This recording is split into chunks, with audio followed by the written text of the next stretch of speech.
Delicious কাজিনি মুর্শিদাবাদি স্টাইলে আপনাদের সকলকে স্বাগত। আজকে রেসিপি কলমি শাক ভাজা, অতি সহজলভ্য রেসিপি। চলুন শুরু করা যাক রেসিপিটি। তো আমি প্যান বসিয়ে দিয়েছি। প্যানটা গরম হয়ে গেলে এবার আমি দিয়ে দেব পরিমাণ মতন সর্ষের তেল।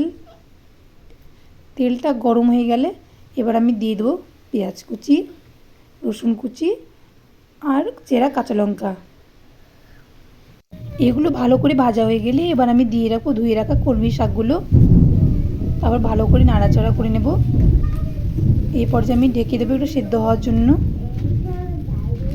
এই পর্যায়ে আমি দিয়ে দেবো স্বাদ মতো নুন। নুনটা অবশ্যই অর্ধেক সেদ্ধ হওয়ার পরে দেবেন, যাতে লবণের ব্যালেন্সটা আপনারা বুঝতে পারেন। তারপর আমি আবার ঢাকা দিয়ে দেবো। এই পর্যায়ে আমি ঢাকনাটা খুলে নেব আর দেখে নেব যে আমি শাকটা ভালো করে সেদ্ধ হয়েছে কি না। তো আমার শাকটা সেদ্ধ হয়ে গেছে, কিন্তু আমার শাক থেকে অনেক জল বেরিয়েছে। তো জলটা ভালো করে শুকিয়ে গেলে রেডি হয়ে যাবে আমাদের কলমি শাক ভাজা। আমার ভিডিওটা যদি আপনাদের ভালো লেগে থাকে অবশ্যই like, comment, share and subscribe অবশ্যই করবেন। পাশে থাকবেন, ভালো থাকবেন।